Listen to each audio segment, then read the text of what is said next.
5 August ছাত্র জনতার অভ্যুত্থানে আওয়ামী লীগ সরকারের পতনের পর দেশে অন্তর্বর্তীকালীন সরকার কে হচ্ছেন এই নিয়ে চলে জল্পনা কল্পনা। মঙ্গলবার সন্ধ্যায় বঙ্গভবনে রাষ্ট্রপতি ও সেনা নৌ বিমান বাহিনী প্রধানের সঙ্গে বৈঠকে বসেন বৈষম্য বিরোধী ছাত্র আন্দোলনের 11 সমন্বয়ক ও ঢাকা বিশ্ববিদ্যালয়ের অধ্যাপক ডক্টর আসিফ নজরুল সহ 15 সদস্যের প্রতিনিধি দল। প্রায় 6 ঘন্টার বৈঠক শেষে বঙ্গভবন থেকে বেরিয়ে সমন্বয়ক নাহিদ ইসলাম জানান, তাদের প্রস্তাব অনুযায়ী নোবেলজয়ী ডক্টর মোহাম্মদ ইউনুসকে অন্তর্বর্তীকালীন সরকারের প্রধান হিসেবে চূড়ান্ত করেছেন রাষ্ট্রপতি শাহাবুদ্দিন।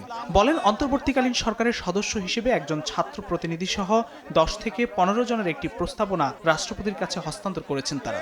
সরকারের প্রধান উপদেষ্টা হিসেবে সর্বজন গ্রহণযোগ্য নোবেল পুরস্কার বিজয়ী আন্তর্জাতিক খ্যাতিসম্পন্ন ব্যক্তিত্ব ডক্টর মোহাম্মদ ইউনুসের নাম প্রস্তাব করেছিলাম এবং আজকে মহামান্য রাষ্ট্রপতিও সম্মতি দিয়েছেন ডক্টর মোহাম্মদ ইউনুসকে প্রধান করেই অন্তর্বর্তীকালীন সরকার দ্রুত সময়ের মধ্যে গঠন করা হবে।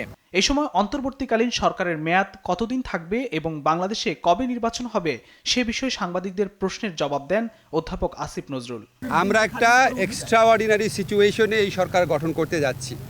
এক্সট্রাঅর্ডিনারি সিচুয়েশনে সরকার গঠনের ক্ষেত্রে বিভিন্নভাবে এটাকে বৈধতা দেওয়ার সাংবিধানিক রীতি আছে, নিয়ম আছে, সেটা ফলো করা হবে। সরকারের মেয়াদ এখনই ঠিক করা হয়নি। এছাড়া দেশের আইনশৃঙ্খলা পরিস্থিতির উন্নয়নে পুলিশ বাহিনীর পুনর্গঠন করে বিভিন্ন আইনশৃঙ্খলা বাহিনী মোতায়েনের আশ্বাস দিয়েছেন রাষ্ট্রপতি, এমনটা জানান সমন্বয়করা। যারা সংবাদকর্মী আছেন তাদের প্রতি সর্বোচ্চ সহযোগিতা করবেন এবং আপনারা থানাগুলোকেও প্রয়োজনে পাহারা দিবেন। আমরা বলেছি বারবার, যারা এই ফ্যাসিস্ট রেজিমের সাথে গণহত্যায় জড়িত ছিল, দুর্নীতিতে জড়িত ছিল, তাদেরকে আইনি প্রক্রিয়ায় বিচারের আওতায় আনা হবে। কেউ আপনারা আইন তুলে নেবেন না। আমরা প্রতিহিংসা, রক্তপাত চাই না। আমরা একটি শান্তিপূর্ণ বাংলাদেশ চাই।